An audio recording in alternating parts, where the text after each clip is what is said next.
ने पिछले 2 साल के अंदर ट्रेडिंग शुरू करी है या फिर अभी अभी रिसेंटली करी है और या फिर ट्रेडिंग करने का प्लान कर रहे हैं। अगर आप इनमें से कुछ भी कर रहे हैं तो इस वीडियो में डिस्कस की हुई सारी की सारी बातें आपके लिए बहुत इंपॉर्टेंट है। After being through 2 bankruptcies in my trading journey, I can strongly say कि bankruptcy is not a very good thing. 10 lakh में से अगर आपके 8 लाख चले गए हैं तो 2 लाख से आप क्या ही ट्रेडिंग कर पाएंगे, और profit and losses are all part of the game. Hi friends, welcome to my channel Himanshu Arora by Upsearch. दोस्तों, आप में से बहुत सारे लोग अभी तक ट्रेडिंग करना स्टार्ट कर चुके होंगे। आप में से कुछ लोगों को प्रॉफिट हो रहा होगा और कुछ लोग अभी भी लॉस में सफर कर रहे होंगे। दोस्तों, अगर आपको प्रॉफिट भी हो रहा है तो भी हमें बहुत ज्यादा एक्साइटेड होने की जरूरत नहीं है, क्योंकि profit and losses are all part of the game. और अगर आपको लॉसेज भी हो रहे हैं तो भी आपको घबराने की जरूरत नहीं है, क्योंकि again I would say the same statement, आप इसको एक बिजनेस की तरह देखिए। शुरू के प्रॉफिट और लॉस ज्यादा मैटर नहीं करते हैं। आज से 3 साल, 5 साल, 10 साल के बाद आप कितना प्रॉफिट लॉस कमा रहे हैं, क्योंकि तब तक आपका कैपिटल बेस भी बड़ा हो जाएगा, वो वाला प्रॉफिट और लॉस जो है वो आपके लिए ज्यादा मैटर करता है। तो दोस्तों, अगर आपने अपनी ट्रेडिंग की जर्नी पिछले 2 साल के अंदर ही स्टार्ट करी है तो आई वुड से कि आप अभी बिगिनर हैं। और कौन सी ऐसी चीजें हैं जो एज अ बिगिनर आपको मिस नहीं करनी चाहिए, वो सारी बातें मैं आज इस वीडियो में डिस्कस करने वाला हूं। मैं अज्यूम करता हूं कि आपने पिछले 2 साल के अंदर ट्रेडिंग शुरू करी है या फिर अभी अभी रिसेंटली करी है और या फिर ट्रेडिंग करने का प्लान कर रहे हैं। अगर आप इनमें से कुछ भी कर रहे हैं तो इस वीडियो में डिस्कस की हुई सारी की सारी बातें आपके लिए बहुत इंपॉर्टेंट है। प्लीज मेक श्योर कि आप एक पेपर पेन लेकर बैठे और ये सारी बातों को एक एक करके लिख लीजिए। मैं यहां पर कोई बहुत बड़ी बातें इस वीडियो में नहीं करने वाला, लेकिन जस्ट बिकॉज के आपका बेस हमेशा से स्ट्रांग रहे और आगे जाकर आपको कभी भी बड़े लॉसेस सफर ना करने पड़े, इस पॉइंट ऑफ व्यू से मैं ये वीडियो रिकॉर्ड कर रहा हूं। ऑलवेज रिमेंबर कि अगर हमारा बेस स्ट्रांग होगा तो आपको कभी भी बैंक्रप्सी फेस नहीं करनी पड़ेगी। एंड दोस्तों, let me tell you one thing, after being through 2 bankruptcies in my trading journey, I can strongly say कि bankruptcy is not a very good thing. Bankruptcy बहुत पेनफुल होती है। एंड बाय द वे, अगर आप ये सोच रहे हैं कि बैंक्रप्सी के टाइम पर हम रोड पे आ जाते हैं और खाने पीने के पैसे नहीं होते, ऐसा कुछ नहीं होता है। ट्रेडिंग बैंक्रप्सी का मतलब होता है कि आपके पास ट्रेडिंग के लिए जितने भी पैसे थे और आप जितने भी अपने बेसिक नेसेसिटीज वाले पैसों को साइड पे रख के जिस पैसे से ट्रेडिंग करते हो वही आपके पास टोटल कैपिटल होता है। तो ये सारा कैपिटल अगर आपका इरोड हो जाए या इसमें से ज्यादातर कैपिटल आपका इरोड हो जाए कि बाकी पैसों से आप उतनी अच्छी ट्रेडिंग नहीं कर पा रहे हैं। फॉर एग्जांपल, 10 लाख में से अगर आपके 8 लाख चले गए हैं तो 2 लाख से आप क्या ही ट्रेडिंग कर पाएंगे, और उससे अगर आप महीने का 2-3% रिटर्न जनरेट करते भी हैं ऑन अ कंसिस्टेंट बेसिस तो भी आपको सिर्फ 5-6-7 हजार पे ही आएगा। खैर, एनीवेज, पैसों की बात तो बाद में आती है। उससे बड़ा इंपॉर्टेंट पॉइंट ये होता है कि आपका कॉन्फिडेंस बहुत ज्यादा लूज हो जाता है। इसीलिए ये वीडियो बहुत इंपॉर्टेंट है, क्योंकि आज हम इस वीडियो में जो बातें डिस्कस करने वाले हैं वो आपको टोटल बैंक्रप्सी से बचाएगी। दोस्तों, सबसे पहली चीज, अगर आपको लगता है कि trading is a game of technical analysis and derivative analysis, no, technical is not just a game of technical and derivative analysis. दोस्तों, सबसे पहली चीज तो आपको ये बात ध्यान रखनी है, सुबह जब आप उठते हैं तो उठते ही अगर आपको मार्केट चेक करने की आदत है, सबसे पहले अपने इमोशंस पे कंट्रोल करना स्टार्ट कीजिए। मुझे याद भी नहीं है कि मैंने लास्ट टाइम सुबह उठते ही एसजीएक्स निफ्टी कब देखी थी। आई थिंक शायद, अगर मैं याद कर पा रहा हूं तो शायद वो 2023 की स्टार्टिंग में देखी होगी, जब क्रेडिट स्विस बैंकरप्ट हो रहा था। तो मार्च 2023 की बात करूं तो आज अप्रोक्सीमेटली 2.25 साल हो चुके हैं। उस समय मार्केट्स बहुत ज्यादा वोलेटाइल थी, रोज ऊपर नीचे के 2-3-4% के आसपास के मूव आ रहे थे। उस वजह से सुबह उठकर मुझे याद है कि मैंने एक बार बीच में मार्केट देखी थी, और उससे पहले शायद मैंने कोविड के टाइम पे देखी होगी। तो आप नोटिस कीजिए, पिछले 5-6 साल में मैंने सिर्फ 2 या 3 बार ऐसा किया होगा। तो आपको सुबह उठकर सबसे पहले करना क्या है गाइस? सुबह उठ के सबसे पहले, आई बिलीव आपको मेरा जो थॉट मैं प्रेजेंट करने वाला हूं वो थोड़ा आउटडेटेड लगेगा, लेकिन स्टिल मैं सजेस्ट करूंगा आपको, आप अपने घर पे एक फिजिकल न्यूज़पेपर मंगवाइए। फिजिकल न्यूज़पेपर जो कि बिजनेस पेपर हो, जैसे कि इकोनॉमिक टाइम्स हो गया, मिंट हो गया, फाइनेंशियल एक्सप्रेस हो गया, बिजनेस स्टैंडर्ड हो गया, इनमें से कोई भी पेपर मंगवाइए और सबसे पहले सुबह उठकर इनको पढ़ने की आदत डालिए। दोस्तों, let me tell you one thing, अगर आपकी इकोनॉमी को लेकर नॉलेज बहुत ज्यादा स्ट्रांग है तो आपको ट्रेडिंग में शॉर्ट टर्म में लॉसेस बहुत ज्यादा नहीं हो सकते हैं,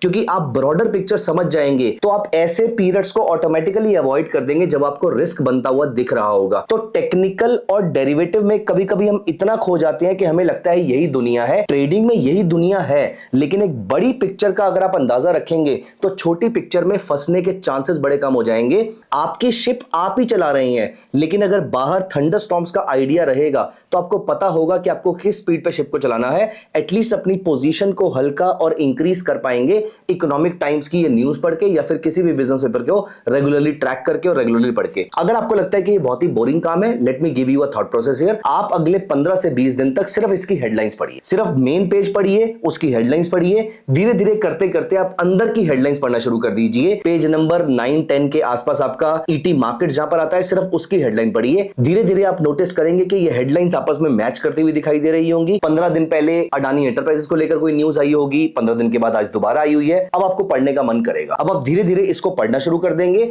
और आपको 3 से 4 महीने के अंदर इसको पढ़ने की आदत पड़ जाएगी और 1 साल के बाद आई वुड से आपको इसको पढ़ने की लत लग जाएगी। अगर आप रोज का 1 घंटा यहां पर प्रोवाइड कर रहे हैं, मार्क माय वर्ड्स, इकोनॉमी की कोई भी न्यूज ऐसी नहीं होगी जो आपकी आंखों से बच के निकल जाएगी और आपको पता होगा कि ये एक्सपोजर बढ़ाने का टाइम है या एक्सपोजर घटाने का टाइम है। वैसे आज की डेट में आप चैट जीपीटी से भी ये सारी न्यूज निकाल सकते हैं, but still I would recommend you कि आप यहां पर इकोनॉमिक टाइम्स ही मंगवाइए। दोस्तों ये तो था पहला थॉट प्रोसेस। दोस्तों दूसरा थॉट प्रोसेस, आप बेसिक टेक्निकल एनालिसिस तो जरूर सीखिए। और यहां पर मैं सिर्फ वीडियोस फॉलो करने की बात नहीं कर रहा, आप वीडियोस तो फॉलो करेंगे, जैसे कि आपको यहां पर मेरे चैनल की वीडियोस दिख रही हैं। इस जगह पर आपको इस प्लेटफॉर्म पे जितनी वीडियोस बनाई गई हैं वो सारी एजुकेशन को माइंड में रख के, नॉलेज इंपार्टिंग को माइंड में रख के बनाई गई है एंड ना कि किसी मार्केटिंग के माइंडसेट से। दोस्तों इसीलिए आपको इस चैनल की जितनी वीडियोस हैं वो सारी की सारी देखनी चाहिए। और यहां पर मैं खुद की मार्केटिंग करने में इंटरेस्टेड नहीं हूं, मैं आपको सिर्फ इतना कह रहा हूं, क्योंकि अभी आप अगला स्टेप सुनेंगे तो आपको समझ में आएगा। मैं आपको यह कह रहा हूं कि ये वीडियोस तो आप देखिए ही देखिए, अपार्ट फ्रॉम दिस आप एक बुक का नाम लिखिए, वो बुक भी आप डेफिनेटली मंगवाइएगा। दोस्तों बहुत ही सिंपल सी बुक है, technical analysis of the financial markets bye John J Murphy. ये बुक मैंने आज से अप्रोक्सीमेटली 17 ईयर्स पहले पढ़ी थी। इसके बाद जब मैंने बाकी ऑथर्स की बुक पढ़नी स्टार्ट करी, रॉबर्ट प्रेचर, एडवर्ड्स, मैगी, इन सबकी जब मैंने बुक्स पढ़नी स्टार्ट करी तो मुझे समझ में आया कि टेक्निकल एनालिसिस बहुत ही डीप सब्जेक्ट है, सिर्फ वीडियो से काम नहीं चलेगा, आपको थ्योरी भी पढ़नी चाहिए। तो ये जो बुक है technical analysis of financial markets,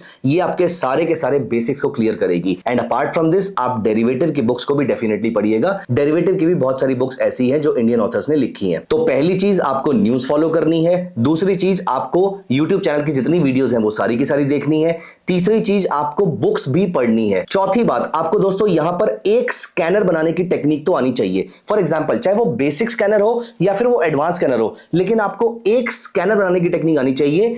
technical analysis पढ़ने का जो मेन मकसद था वो ये था कि आप अपने दम पे खुद से स्ट्रेटजीज बना पाए, आपको मेरी स्ट्रेटजीज में ट्विक करना आ जाए, आपको मेरी स्ट्रेटजीज को अपने अकॉर्डिंग मोल्ड करना आ जाए। ये बहुत इंपॉर्टेंट पॉइंट है। एंड दूसरा, आपका जो स्क्रीनर वाला थॉट प्रोसेस है वो आपका ऑटोमेटिकली ट्रिगर हो जाएगा, क्योंकि जब आपके थॉट प्रोसेस डेवलप होंगे स्ट्रेटजी बनाने के लिए तो आपके माइंड में ऑटोमेटिकली आएगा कि मैं किस तरीके से इसको इंप्लीमेंट कर सकता हूं। Let me show you a few basic examples here. जैसे कि मैं यहां पे स्कैनेक्स पे गया, स्कैनेक्स में इंट्राडे के स्कैनर्स अवेलेबल हैं, कैंडलस्टिक के स्कैनर्स अवेलेबल हैं, ये सारी चीजें तो अवेलेबल ही हैं। एंड अपार्ट फ्रॉम दिस अगर आपको एक बहुत ही बेसिक सा स्कैनर बनाना है तो यहां पर आप फिल्टर ऐड करके किस तरीके से बेसिक्स का स्कैनर बना सकते हैं। जैसे कि ईएमए, तो यहां पर आपको 20 डे ईएमए ने जब 100 डे ईएमए को क्रॉस किया, मुझे ऐसे स्टॉक्स चाहिए जिनमें ऐसा बुलिश क्रॉसओवर बना हुआ है, तो ये बहुत ही बेसिक सा स्कैनर है, ये आप बना सकते हैं। नॉट जस्ट स्कैनेक्स, फॉर एग्जांपल जैसे कि अभी ये वीडियो रिकॉर्ड करने से जस्ट पहले मैंने अपने लिए स्कैनर बनाया, क्योंकि एक थॉट प्रोसेस मेरे माइंड में आ रहा था। मैंने immediately without waiting for anything मैंने इमीडिएटली उसका स्कैनर बनाया और चेक किया कि मेरा सक्सेस रेट कैसा जा रहा है। जैसे कि मैं आज इंट्राडे में चेक कर रहा था कि कौन कौन से ऐसे स्टॉक्स हैं जिनमें 15 मिनट्स चार्ट पे विलियम परसेंटेज आर, जिसका पैरामीटर 140 है, वो -5 नंबर के ऊपर गया है, और या फिर ऐसा कोई जो -95 के नीचे गया हो। मतलब इंट्राडे में हाईली ओवरबॉट और हाईली ओवरसोल्ड स्टॉक्स कौन से हैं, मुझे उनमें कुछ ट्रेडिंग करनी थी, मुझे उनकी कुछ टेस्टिंग करनी थी रादर। तो यहां पर मैंने नोटिस किया कि आईआरसीटीसी का हो रहा था, फिर मैंने स्कैनर को सेव किया तो मुझे बहुत सारे स्टॉक्स मिले, फिर मैंने इनको रैंडमली निकाल के चेक करना शुरू किया तो मुझे समझ में आया कि हाँ, ब्रॉडली मेरी स्ट्रेटजी, जो मेरा थॉट प्रोसेस था वो काम कर रहा है। अब मैं इसको प्रॉपर एक बैक टेस्टिंग शीट में डालकर इसकी बैक टेस्टिंग करना स्टार्ट करूंगा और देखूंगा कि एक्चुअली में ये स्ट्रेटजी पिछले 2 से 3 साल में कैसी रही। दोस्तों इसी तरीके से आप अपने लिए लॉन्ग टर्म में मल्टीपल स्ट्रेटजीज क्रिएट कर सकते हैं, और ये स्ट्रेटजी सबसे इंटरेस्टिंग बात है, ये आपके माइंडसेट के अकॉर्डिंग बनी होगी, ना कि मेरे माइंडसेट के अकॉर्डिंग। तो ये आपके लिए मेरी स्ट्रेटजी से ज्यादा अच्छे तरीके से काम आने वाली है। इसलिए दोस्तों ये टेक्निकल एनालिसिस की बेसिक नॉलेज लेना बहुत जरूरी है। अपने लिए एक छोटा सा स्क्रीनर बनाना और बना के उसको एग्जीक्यूट कैसे करना है, ये सारी बातें बहुत जरूरी है। वैसे बाय द वे मैंने upsurge.club पे अपना रिसेंटली एक कोर्स भी लॉन्च किया है, हाउ टू यूज चार्टिंग। वहां पर चार्टिंग के सारे बेसिक पैरामीटर से लेकर अच्छे खासे लेवल तक हम उसको लेकर गए हैं। किस तरीके से पैरामीटर्स चेंज करे जाते हैं, किस तरीके से स्ट्रेटेजी को बैक टेस्ट किया जाता है, कैसे 2 से 4 घंटे के काम को 5 मिनट के अंदर एग्जीक्यूट किया जाता है, कैसे कॉम्प्लेक्स स्ट्रेटेजीज को एग्जीक्यूट किया जाता है, ब्रैकेट का यूज कैसे होता है, फंडामेंटल, टेक्निकल, इन सारी चीजों को एक साथ अपने स्कैनर में कैसे ऐड करते हैं, ये ऑलमोस्ट सारी की सारी बातें मैंने आपको अपने चार्टिंग वाले कोर्स में डिस्कस करी है। चार्टिंग के कोर्स का लिंक आपको नीचे डिस्क्रिप्शन में मिल जाएगा, प्लीज मेक श्योर कि आप उसको चेकआउट जरूर कीजिएगा। तो दोस्तों यहां पर आपको ये समझ में आ जाता है कि इकोनॉमी की नॉलेज होना बहुत जरूरी है, टेक्निकल एनालिसिस की नॉलेज होना बहुत जरूरी है, डेरिवेटिव की नॉलेज हो तो अच्छी बात है, नहीं होगी तो भी चलेगा, स्कैनर बनाने आना बहुत जरूरी है। दोस्तों ये स्कैनर बनाकर सबसे पहला काम आपको मालूम है मैंने क्या किया था? मैंने आज से 15 साल पहले, इससे पहले मैं अपनी 2 बैंक्रप्सीज देख चुका था। मैंने 15 साल पहले, क्योंकि मैं मार्केट में पिछले अप्रोक्सीमेटली 18 ईयर से हूं, तो 15 साल पहले जो मैंने अपने लिए वॉच लिस्ट बनाई थी उसमें मैंने अपने लिए फंडामेंटली साउंड कंपनीज डाली। ये फंडामेंटली साउंड कंपनीज कैसे मिली? स्कैनर के थ्रू। ये सारी कंपनीज मेरे लिए इसी चार्टिंग वाले स्कैनर में वॉच लिस्ट का काम करती है। जैसे कि आपको यहां पर दिख रहा है कि मैंने यहां पर अपनी वॉच लिस्ट ऐड कर रखी है, तो यहां पर एक लिमिटेड नंबर ऑफ स्टॉक्स है मैं जिनमें ट्रेड करता हूं। तो इन स्टॉक्स में मेरी डाउनसाइड रिस्क बहुत कम है और अपसाइड रिस्क अच्छा है, क्योंकि ये फंडामेंटली साउंड कंपनीज हैं। तो दोस्तों ये सारी बातें एज अ बिगिनर आपको याद रखनी है। पहला, आपको न्यूज़पेपर पढ़ना है। दूसरा, आपको टेक्निकल की बुक्स पढ़नी है। तीसरा, आपको इस चैनल पे जितनी वीडियोस हैं जो एजुकेशनल माइंडसेट से बनाई गई हैं ये सारी देखनी है। चौथा, आपको स्कैनर बनाने आना चाहिए। एंड दोस्तों last but not the least, कोई भी एक बुक आपकी टेबल पे या फिर आपकी बेड साइड पे जरूर रखी होनी चाहिए जो आप पढ़ रहे हो। ये बुक फाइनेंस की हो सकती है या ये बुक नॉन फाइनेंस की हो सकती है। बुक पढ़ना इसलिए जरूरी है क्योंकि ये आपको मेंटल पीस प्रोवाइड करता है। वैसे ऑलमोस्ट एवरी टाइम मेरे बेड के साथ हमेशा एक फाइनेंस की और एक नॉन फाइनेंस की बुक पड़ी हुई होती है। फाइनेंस की बुक मैं पढ़ता रहता हूं, लेकिन कभी कभी जब माइंड बहुत टायर्ड हो जाता है तो मैं फिक्शन या फिर कोई और नॉन फिक्शन या न्यूमरोलॉजी या कुछ भी चीज जो मुझे अट्रैक्ट करती है मैं उन सारी चीजों को पढ़ना स्टार्ट कर देता हूं। दोस्तों इसकी वजह से मेरी बुक पढ़ने की आदत बनी रहती है और माइंड आपका शांत रहता है अच्छे और बड़े ट्रेड्स लेने के लिए। तो दोस्तों ये 5 आदतें ऐसी हैं जो आपको एज अ बिगिनर जरूर फॉलो करनी है। इन 5 आदतों को एक बार कमेंट्स में लिख दीजिएगा और आपका इन सब में से किसी भी चीज को लेकर कोई भी डाउट है तो कमेंट में जरूर पूछिएगा। Thank you so much guys, मिलते हैं अगली वीडियो में and please make sure to check out my course on charting. Bye bye.